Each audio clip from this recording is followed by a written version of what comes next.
Last minute change. Good morning. It's Tuesday, March 17th, St. Patrick's Day, and also National Corned Beef and Cabbage Day. So if you'd all please rise and join us in the Pledge of Allegiance. I pledge allegiance to the flag of the United States of America and to the republic for which it stands, one nation, under God, indivisible, with liberty and justice for all. Start with a prayer, please. Heavenly Father, we beseech your divine guidance in this meeting. Keep us ever mindful of our obligation. Grant us, dear Lord, wisdom, tolerance, and courage that we may well serve our county and fulfill our trust. Amen. Amen. All right. And we've got minutes. Yes, move to approve the minutes from the March 10, 2026 Commissioners meeting. And I will second that. Any discussion? Roll call, please. Harrison? Yes. Hambley? Yes. All right. Open up for public comment regarding any of our pending resolutions.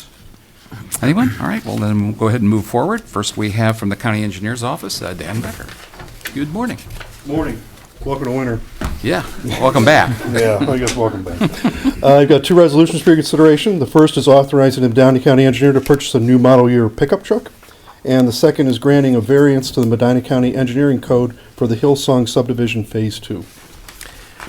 Move to approve the resolution, the two resolutions, I'm sorry. I will second the motion. Any discussion? Roll call, please. Harrison? Yes. Hambley? Yes. Thank you. Thank you very much, Dan. All right. Jeremy Sinko, our sanitary engineer. Good morning. Good morning, everyone. Four resolutions for consideration today. The first is authorizing a one-year extension of the contract for the hauling and disposal of biosolids, DAF float, and hauling of liquid waste activated sludge. The second is authorizing a one-year extension of the contract for polymeric emulsion flocculant for the Medina County Kenneth Holtz Water Reclamation Facility. The third is authorizing the sanitary engineer to enter into an agreement with Dixon Engineering for professional design services to rehab Chatham Elevated Storage Tank. And the fourth is authorizing the sanitary engineer to upgrade the existing lighting at the Hinckley Wastewater Treatment Plant through Aqualis Group competitive bidding. Move to approve the four resolutions. I will second the motion. Any discussion? Roll call, please. Harrison? Yes. Hambley? Yes. All right, thank you. Thanks. Next, we have Brandon Gibson, Economic Development.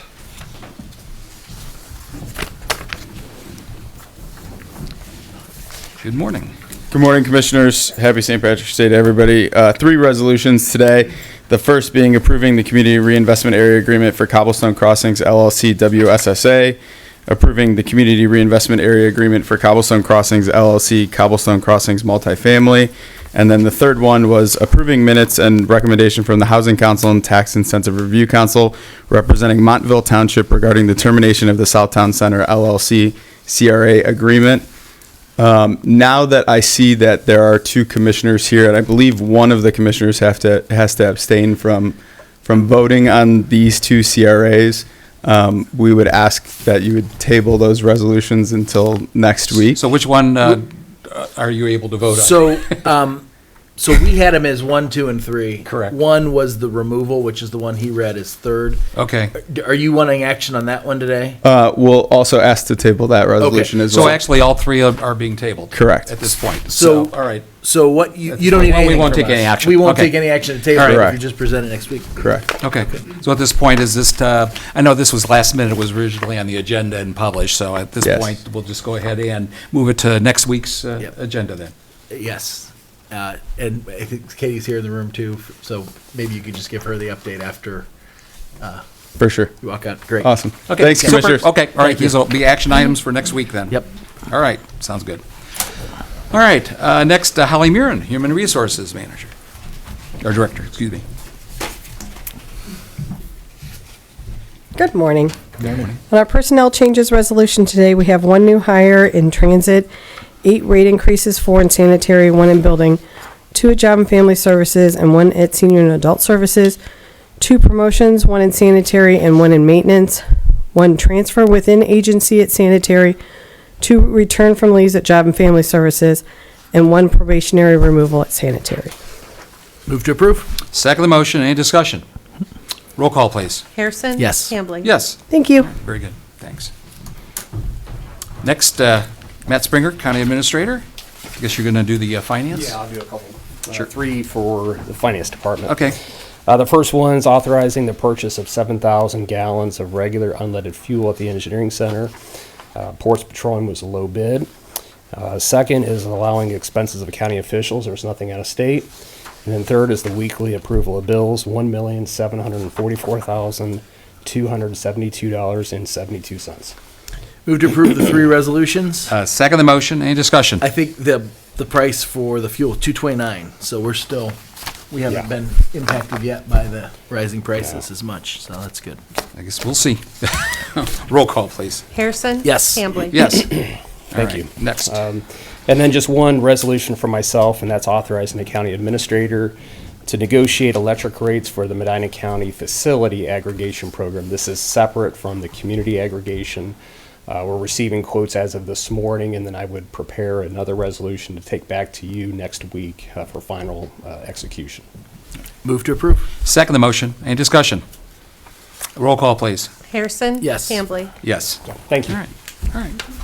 Next, department updates. Matt Straley, our chief building official. Good morning. Good Matt. morning. So everybody got my report last week. So on the commercial side, we're getting back in line with last year's numbers. We had a pretty slow January, so February's looking a lot better. Residentially, everything is up, except for the average cost per home. That's actually something I'm kind of interested in looking into deeper because the numbers aren't really jiving once I started looking at them in the charts. So, total receipts So overall. I'm sorry, you're saying the average cost per home is not up? It's They're not increasing? Yeah, the average cost is slightly down compared to last year. Okay. All right. But everything else is up, so it's kind of like that. Let's not doesn't look a gift quite horse in the mouth, compute. Well, right? at this point, yeah. In total, everything's up 21% compared to last year as far as our receipts. Just within the department, our new clerk, Danica, she's doing very well with her training. We had her answering telephones the second day she was there, which would have mortified me. She's handling it all very well. We're continuing to clean up, and we did decide this week to go with an out-of-the-box software. So that big, great debate of PCS or new is over. We're going to go ahead and move forward. And we're working with Jeremy and Sanitary on choosing one. And other than that, we're just all getting bracing ourselves for the busy season coming this summer, which it's hard to believe based on the weather today, but summer is right around the corner. Well, I see that Montville is still leading the pack in terms of residential development. Yeah. So, yeah. Yep. All right. Very good. Thank you. Thanks. Ben Now, EMA Director.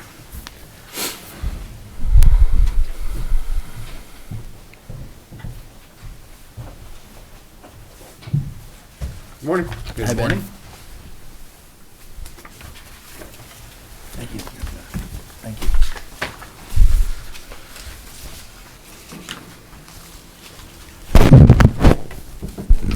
So, to start off the year, this is the first commissioners meeting. I presented you with the annual report from 2025. I know you guys have both seen this, so I'm not going to spend a lot of time on that.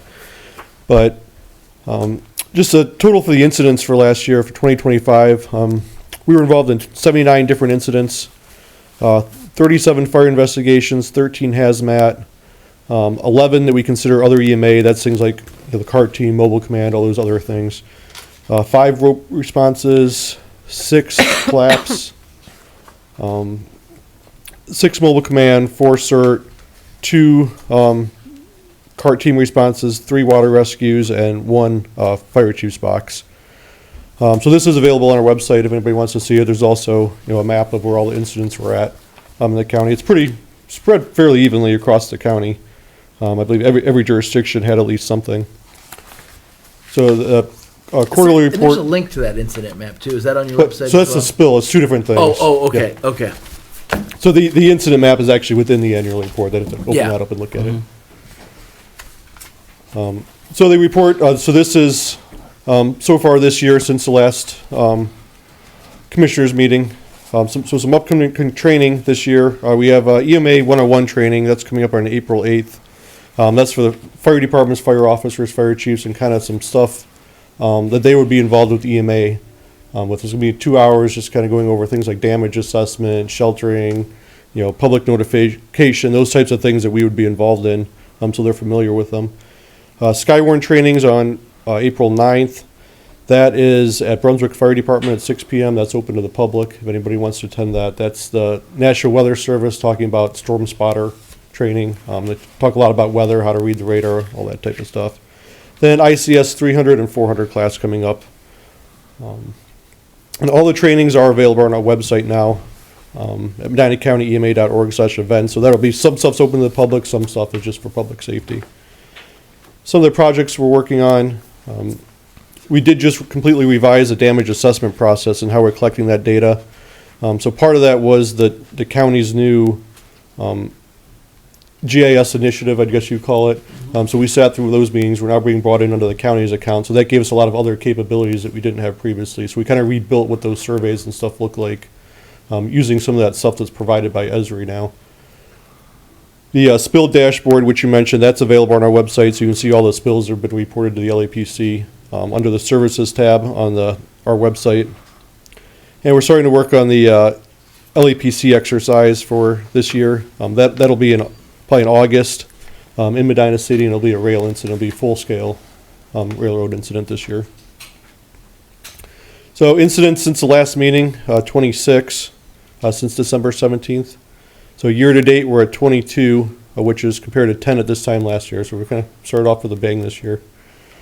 That includes 1 collapse, 1 rope, 7 fire investigations, 3 hazmat, 4 water, and 6 other so far this year. Current grants, still working on drawing down the $10,000 grant we received from Enbridge. The Emergency Management Performance Grant, we've been told that we'll be receiving that. The award's going to be $101,000. But that and the Homeland Security Grant is still pending the DHS reopening to actually issue those official awards. And the Hazardous Materials Emergency Planning Grant was $25,000. That's what's paying for all the hazmat training throughout the year. Is there still litigation on the federal No, amounts? so the litigation's over with. Okay. So it's going back to the way it was. So it's a 3-year performance period. Yeah, And the dollar amounts actually went back to the original. which dropped formula for also. us, right? Very slightly. Yeah, ours had increased So a the little state bit. went down quite a bit, but there's the UASC money, that urban area security initiative money. Uh-huh. That went down pretty significantly. For Medina County specifically, it didn't really change much, but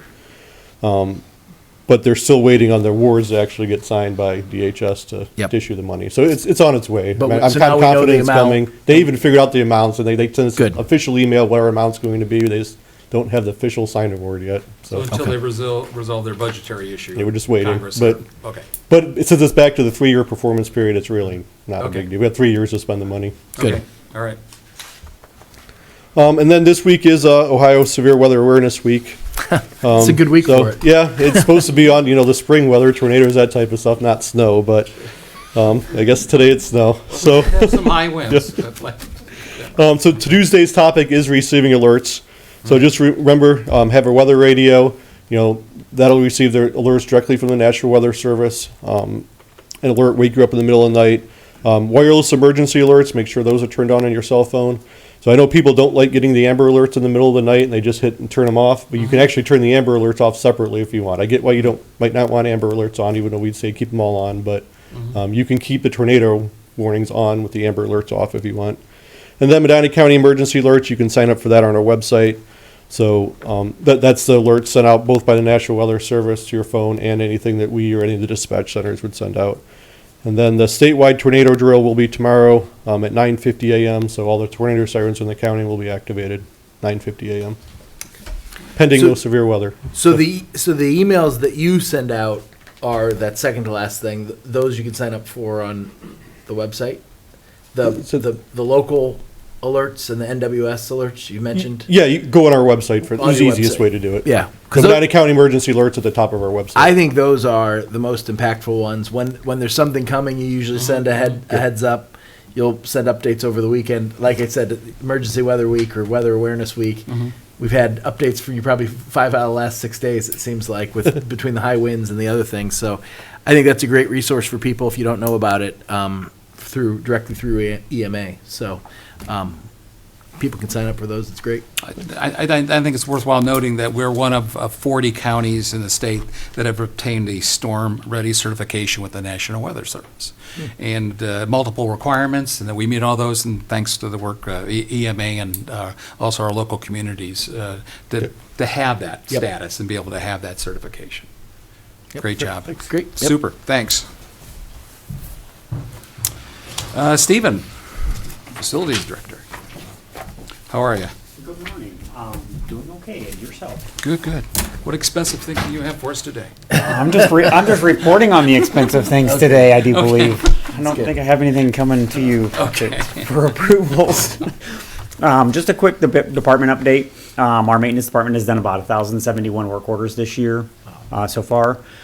We are working right now with a data service agreement with our HVAC company to start doing the AI, basically data services for all of our HVAC systems. It's about 704 pieces of equipment in 11 buildings they will monitor, and then they will actually send a technician out automatically whenever one of them is twice a month to fix anything that they indicate. Our vehicle side, we've done 133 work orders so far this year. Our cleaning, we've actually down to 2 openings, and one of them is actually waiting for hire, so we actually have almost a full staff there. And then we're also working through the RFP, which was asked about in our budget hearing for third-party services. The IT side, I know we've had some issues with our internet dropping. We are still working with multiple contractors on getting that resolved. We're not exactly sure what's causing it from. It's how it happened from the initial fiber break. We have not come up fully since then, so we're still working through what would have caused that issue. Yesterday, Alex sat in a all-day meeting with the engineers from Extreme, going over our entire network refresh. So that engineer has been on other projects for the last few months, so he is back on, and we are going through that process, and hopefully we start getting that completed, and then the entire thing will be implemented over the next couple months. So from capital improvement sides or projects, 60 public squares, we are starting on the door controls next week. So the same things that we've done here, we will be doing over there starting next week. The administration building, the planning office downstairs has been evaluated. We are waiting on the programming for the entire building to continue to progress through what the plans are going to be. We don't want to do one thing and then have the entire program switch our gears. The elevator upgrade has been completed. I know the doors are still scratched. The doors have been on order for quite a few months. They are due to arrive. They're due to arrive last week, and they have not done so yet. So as soon as they come in, they will schedule a time to bring that elevator down to replace all 3 doors per floor. The HVAC systems, so all 4 of the standalone units have been installed. Obviously, we're waiting for warmer weather, which isn't today, to turn on the cooling sides of things. So they'll have to be charged up and commissioned. The wayfinding signing, we had started putting in wayfinding signing through this building. It's just a temporary fix until we, again, get through the programming. Big thanks to Lisa in the print shop and then Heather from my department helping put that complete plan together. The security and camera systems in this are in the final stages here at this building. The camera system is installed and is operational. The printer is, I think, working as of 9:05 this morning. So we will start getting the badges created and getting those out to everybody. So instead of using an actual fob, which is you have now, your badge will actually be the fob moving forward. The county home, the north wing has been completed. Everybody is aware of that. There is some punch list items that still need to get completed. One is caulking of that front porch. So the contractor was out this last week. We're waiting again on the weather to break. On the courthouse, the 1841 building, the architect did find a company that can produce the bottoms of those columns to recreate, to actually cast and iron They again. will be cast. They will be cast. Wow. Really? Yeah. There are a couple companies. We had researched one. one in Texas and one in Pennsylvania, I think, that actually will recreate what you have. That's great. So Wow, Well, okay. So, and that was gonna be my question, because I just assumed they wouldn't be cast, but, Yeah. so, will they need, Kimberly can help, is it Community Design Committee, will they need approval from anything with the city because of the structure, or we're good to move forward and replace it? Do you That's happen? It's Historic Preservation Board, I think.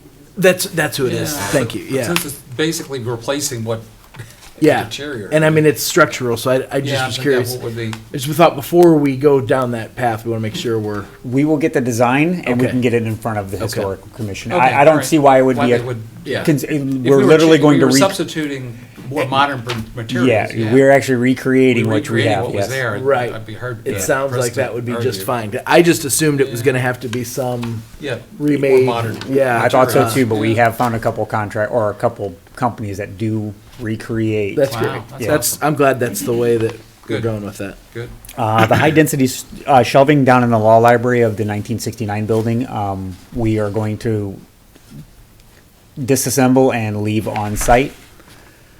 And that'll allow the city to get their final approval from the fire marshal. Right. The engineer building, the roof contract has been signed. Again, waiting for the weather to break. I think the roofing contractors are a little bit backed up from the weather hitting so hard last year that it might be a little bit into the season before they get started. The fire entry and the bathrooms are out to bid currently, and then we've also got a fire alarm getting quoted. As we add devices for those restrooms at the front, we will need to upgrade that fire alarm panel in that location. Probably have to upgrade all the devices as well. The Human Service Center, RTUs and AHU replacement has been completed. We are still working through some controls issues. It's just trying to make an old building new is very difficult. So the generator replacement, it was ordered about 37 weeks ago. It has arrived. The electrician and the crane teams were out on site. They're out this morning to do preliminary walkthrough of how we're going to get that generator in place and installed. The boiler exchange has been completed, so the boilers that came out of the 1969 building are installed at the Human Service Center building and are up and running. The elevator modification at that location is only a couple weeks out from being completed. The parking lot lighting, which was approved last year, has been completed and is operational. That's the entry lighting on both sides of that. The camera system and security system for that building, very much like this building. I just sent off the documentation this morning to the contractor to start putting together the plan of cameras and what that's going to look like. That will also tie into the same system that we're using here, 60 Public Square. So we'll actually have one system running all of those devices. The window replacement, we've had initial conversations with an architect to get documents so we can go out to bidding for that. Just make sure we do it correctly and we don't have any kind of window leaks in the future. Also, that building has to have a fire alarm quoted. When we did the restrooms down in the senior and adult services area, we added devices there, which was fine. We needed those. But when we did the fire alarm testing, there was a couple places in the building that they could not hear the devices going off. So we went to add more devices to it, and the system is already max. So we have to upgrade that system to account for more devices being installed.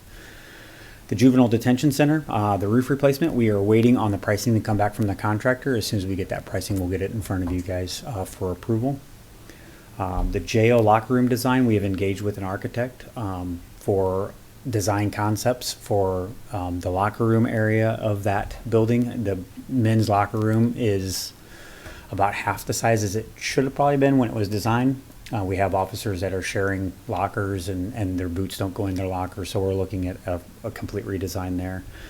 We've also been in contact with a couple companies for installing a new generator at that location. As the generator comes on from the power outages, the LED lighting that we've installed in the building is flickering because of the power issues that we have at that building. So we'll get a new generator installed, and that should clean up the power there. At the University Center, we have the garage. I think the final permits were approved yesterday, so we should be able to start that project. And then the highway engineers is helping out with the parking lot at that location. All right. Very good. Question, let's talk of generators. Yes. Reminds me of an email we got over the weekend about the solid waste facility. Is there any option or opportunity there to do more so that that has more functionality in the event of power outage? Or maybe that's being discussed as part of the plan. I think you probably saw the email that we Oh, got yeah, from yeah. the hauler. Exactly. It yeah, seems yeah. like a good idea, but I didn't know if we The had. compactor portion of it is basically Rumpke's operation, and that's what we'd have to negotiate with the contract. Yeah. We are renegotiating that contract. Yeah. As we kind of speak, or will be. So I think that probably we have to add some provision for cost sharing. on Right. that. I would believe, because that actually inhibits their operation and reduces the amount of garbage, which means it reduces their income. Right. So there is I'll say there's a joint interest in Right. us resolving that issue. Well, and I Would you think. agree, Matt? Yes. And I think the bigger picture view of that, Ben left, but it seems like for EMA purposes, they've started to do more drilling on extended power outage scenarios. And I don't know if there's any, I wear just enough tinfoil on my head to be nervous when things like that start being Real talked about. stability. Yeah. Yeah. So if we're doing that and making precautions elsewhere, which I think is prudent, I think to work that into the solid waste facility would be wise as well. So if there's a way we can just kind of keep that on everybody's radar, I think that's a good idea, and I'm glad we're taking the initiative We've other got a places generator too. for our facility, but not for the transfer station itself, the compactor Yeah. and so forth. So I think that's what we have to address that. When we saw that email, I thought Yeah. it probably is something that we should build into the contract if we can. So I'll just say historically, we have not had such a record of unreliability. yeah, So I guess now's the time to take a look at that, right. since we're working jointly with Rumpke for, Okay. all right. Any other questions? No. Thanks, Very Steve. good. Thank you. Thanks. All right. And then Greg Brown, our Medina County Home Superintendent. Good morning. Good morning. Morning. Starting off with census, we are at 44 residents today, 2 adult daycare, staffing. We're still short 2 full-time first shift aides, 2 full-time second shift aides, and 2 full-time third shift aides. Wow. Seems like a lot, but we have a lot of PRN positions that we have in place for a reason, and using those and a little creativity, we're fully staffed. Since the last meeting, we have hired 1 PRN nurse, and we've got 2 PRN aides in the process. Good. So, still working. Renovations, we've done some remodeling, refurbishing, and rebranding in one of our rooms formerly known as the sports room. It's been painted, new and existing furniture added, some peacock decorations that Amy picked out, and it's got a new name. Any ideas? Peacock Room, that's right. So, it used to be a community room, now it's exclusively a 1A sitting room. That wing's never had a sitting room of its own, so we've designated that for them. We just had a camera installed down in the dining room. When it was in the activity room, we installed one there. Now it's down in the dining room. We've always used the same vendor. They've done all the cameras for us, which is 21st CIS. And then our newest project that's working on right now is with the maintenance department and memory builders. We're renovating the second floor tub room and converting it into a shower room. And that's going to really relieve the tight shower schedule for that floor. So it's been overdue. And then for emergencies and all that, the shout out to the Ohio Edison. So Friday, with all that wind, a branch this big knocked out the power to my place when it crossed the 2 lines and snapped the one below it. So they were there. They were up in that bucket in that wind, got that back on, and we had all 3 phases before I left Friday, so that was good. And then 3 a.m. in the morning on Saturday when the power went out again, but not on our property. Yeah, they didn't get the power back till like 9 p.m. Sunday or Saturday night. We only had 1 casualty, which was a pine tree out in the back. Didn't hit anything. It's laying on its side. Events for the home. For February, the Clutters had their Super Bowl party, 2 Valentine's Day parties. Medina Presbyterian Church came in and did one for the residents, and then also Access the Arts. And then when we had someone come in, Carl come in and do a presentation on the Toledo War. Very interesting. Yeah, what an odd thing to fight over. Right? Look, Who won? I don't know. there we go. Okay. And then big event was the Chatham Sugar Bush Pancake Breakfast every year. We had 29 of the 44 go this year, so that's 3 trips there and back. And as always, they're very gracious, and they let the residents and the drivers eat for free. Access the Arts came and did 2 crafts in March, and then also to our friends of Medina County Home, they do a monthly birthday party for the residents. So big cake, all the residents' names that have the birthdays for that month, and then pizza. Yeah, it's a great lunch. It's a great time to celebrate birthdays, and it's paid for by the friends.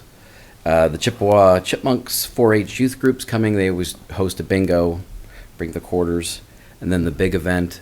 The residents don't know, so don't leak it out. But on the 27th of this month, we got a grant through Senior Service Network, and we've got, what is his name? I got to make sure I say his name right. Outback Ray is coming and bringing all the critters. Nice. Yes, and Just make sure he leaves with everything he brings. yes, Do a head count. Amber's had some stand-up animals and getting them all excited, telling them something big's coming, but they don't know. So it's all in plan there. And then for April, Amber's also hosting a volunteer luncheon for all the community volunteers that throughout the years that come to us, put something Great. together for them. Super. Good. And that's all I have. Okay. And now, I haven't had a chance to talk to you. The CCO, they formed a new committee, basically of the counties that have county homes. I think it's Okay. like 14 of us. Total. When to look at the total. And I'll keep you informed as our first organizational meeting is next week. Okay. And so I think whatever agenda items they bring, I'll make sure to share with you and kind of communicate that. The idea was that at the CCO level, to kind of track this kind of, any kind of things that's working through the legislature that would affect the county homes. Yes, especially So, okay. possibly for this November. Yeah, and Yes. I'll keep you updated as it progresses. Great, thank you so much. Sure. All right, thank you. Thanks, Greg. Okay. Open up a public comment. Yes, please. If you just give us your name and address and so forth. Thank you. My name is Angela Wonderly. I'm president of the board at Medina County Showbiz. We're up on the second floor with the Haddad Theater. I just wanted to come and introduce Vicki Jackson's with me as well. She's another one of our board members. We just kind of wanted to get to know people's faces and things because we haven't really met a whole lot. Like Stephen, I know you and I were talking quite a bit this weekend with the key fobs and getting in for all of our events this weekend. So I really appreciate all that you guys are doing here. We recently read an article, I think it was in Cleveland.com, that said you guys were considering hiring a firm to sort of study the building's usage and things. And the question was, do we renovate? Do we add an addition? Do we potentially demolish the building? And I just kind of wanted to throw it out there that there was a quote in there that said that the theater was underutilized and lacked long-term goals. And that really hurt my heart because Showbiz is operating annual programs there. We have stuff year-round in that program. We've got our own season of 3 or 4 productions every year where community members can come for a reasonable price to see live theater. It's your mailman, it's your hairdresser, doing incredible creative artistic stuff. It's a true community theater in that sense. We offer free kid programming in the summer when pay to play is such a big thing with the schools. A lot of times those artistic programs are out of reach for families and summer programs and stuff. We are completely free, and it's partly because we're in this building with you guys and that we have such a good partnership. So we want to continue offering that program. And we offer reasonable rental rates for outside groups. We have dozens of groups throughout the year come in, dance companies. We have Hearts for Jesus, a local homeschool co-op, come in and they rent for 2 weeks to do their productions. We have different church events occasionally come in. We have a jump roping group coming in May to do some sort of competition with their people. We have other theaters, we have dances. It's an eclectic group of people who come on a yearly basis to use that space. I guess our concern is, you know, in that study, and clearly it's in the very early beginning stages of it, will that firm be able to speak with us? Will our contribution to the arts in Medina County hopefully be accounted for, I guess, in that study, and will we be a part of that conversation? I guess I'm just pleading, like think of us before you just demolish that really one of a kind space. I'll just say, absolutely, you'll be part of the conversation, Yeah. part of the study, and working with the consultant. What we're trying to do is make sure we are optimized in the use of this, of the administration building. We do have a lot of competing uses. We do have to look, and this is one of the last county buildings that we've actually have been studying, and this is our last time. I said that this was one of the last ones we actually made some major investments, like the Yep. parking and so forth. So, Yeah. but now's the time to take a look. We know we do have some portions that are, at least for county purposes, underutilized, and we've got a high demand.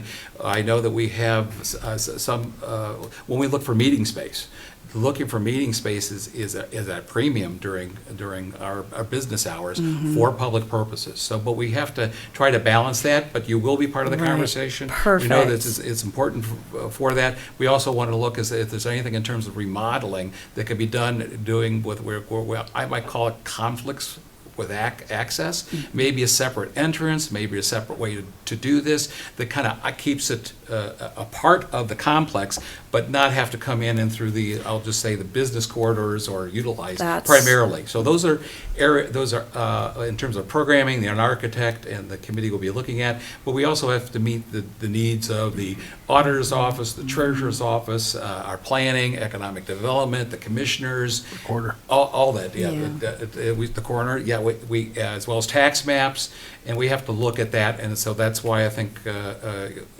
coming together with the various, with a professional to take a look at that and what might be done in terms of remodeling and Yep. improvement. We would And love to you'd be part of that. You'll part have to of be those part of that. conversations, You're part of that yeah. conversation. We have an agreement with you that will, Yeah. obviously, that is continuing on, in which case we'll be working. Awesome. Working. And I do want to invite everybody here. I'm going to put all your names down. Okay. At the end of April, we're doing Percy Jackson, the Lightning Thief, so all of you will have 2 free tickets there if you want to come and see what that theater can do and is doing.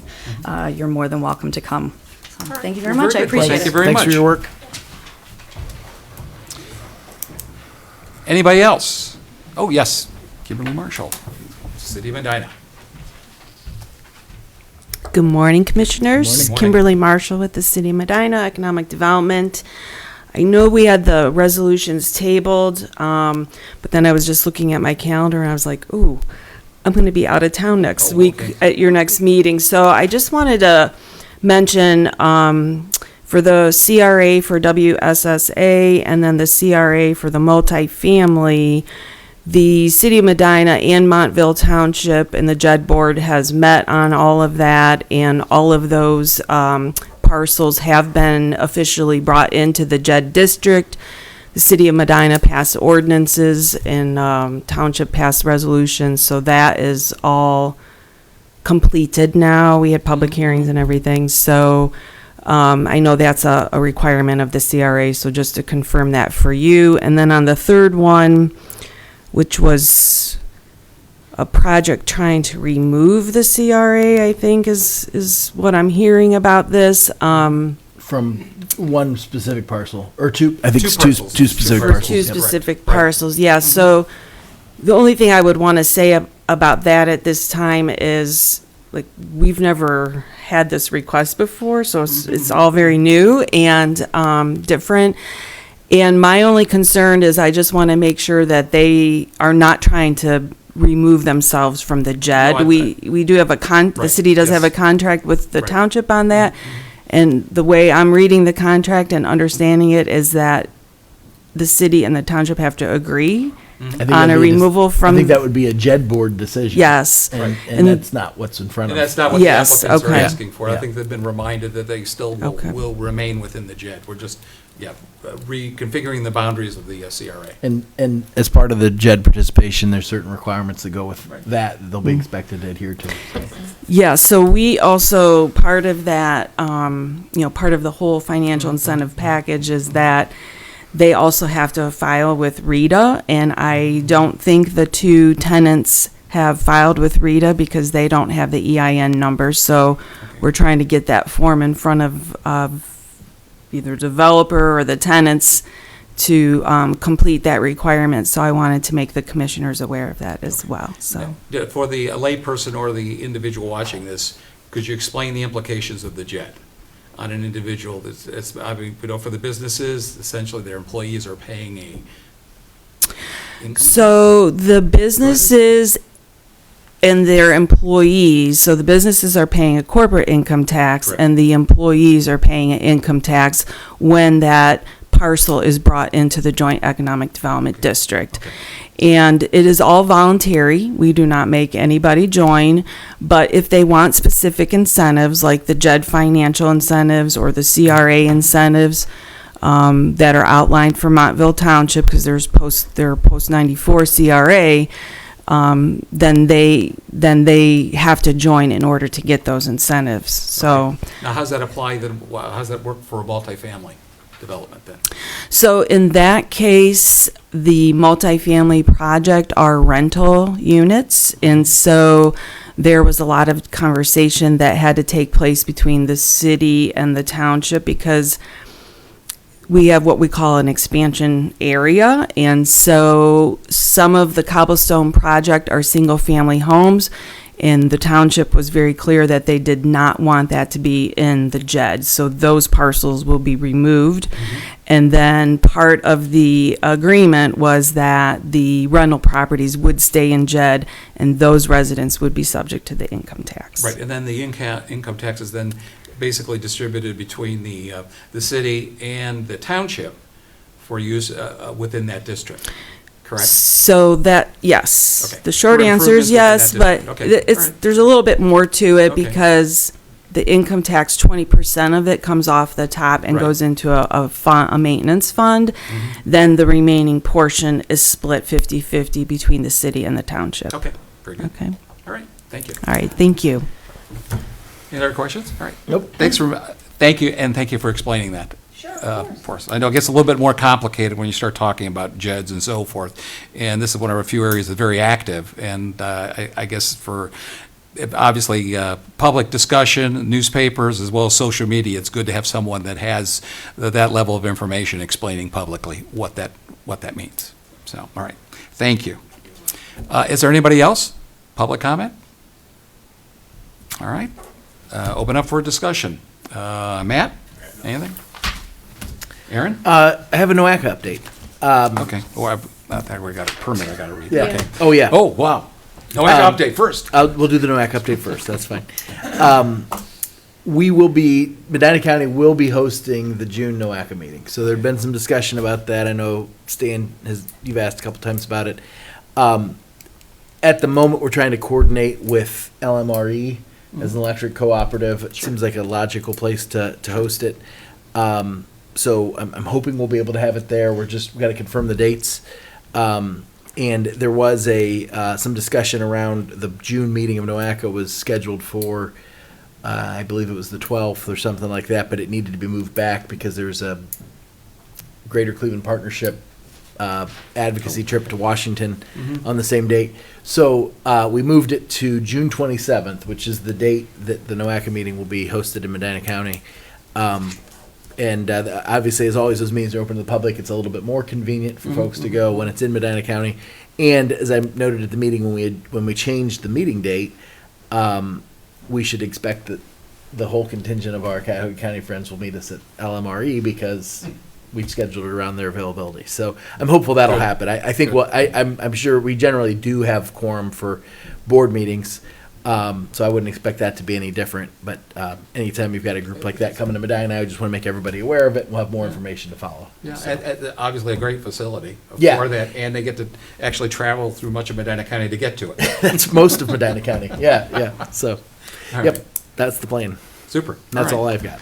Yeah, wanted to bring up, I forgot to do the notice of liquor permit filing. There's a new liquor permit filing. Commissioners have received notice of a liquor permit transfer request from Inspired Beverage Solutions LLC, doing business as Shell Creek Golf Club, located at 5420 Wolf Road, York Township. It's for a D5 permit class, and we're not asking for a hearing, but its notice is being provided as part of the record. So, all right. Anybody have anything else? I did want to bring up for discussion, ask a question. With state auditors, our annual audit, I know we had in the last discussions, there was an exit conference. There was an audit finding. We have findings for recovery regarding negligence of the auditor Capretta. That is not yet, as I understand, resolved. When are we going to get that final audit? Okay. Do we have a timeline from the state when they anticipate having it done? This is the latest it's been. I mean, it's not been this long, and I know that there was always a guideline of 60 days before any kind of election that they couldn't release county audits. And here we are, we're under that. So I just, my concern is that because there is, I know that there was a lot of pushback, there was a lot of discussion, a lot of communication going back and forth between the prosecutor, the auditor's office, and us. I just think publicly, I want to put on record, the public deserves to see that final audit. And I believe we're also going to start the next one late, right? Because the next one doesn't start. Excuse me. We are able to start Yeah. it. Okay, I didn't think we could even start it until the other one was finalized. Okay. So All just to reiterate, since he wasn't on microphone, we haven't heard from the state. We're waiting word from them, and the new one is underway. That's correct. We're waiting for the state to release the 24 audit, and then the 25 audit has now started. Okay. In all the communication I saw, that it would have been released already, and should have been. And that's why I'm putting on record my great disappointment of the state auditor's office not releasing that document. Okay. Okay. Anything else? I don't have anything. All right. Entertain a motion? Yeah, I guess I need to make the motion to adjourn. Second? Yeah, motion to adjourn. Okay. Roll call? Harrison? Yes. Hambley? Yes. Thank you.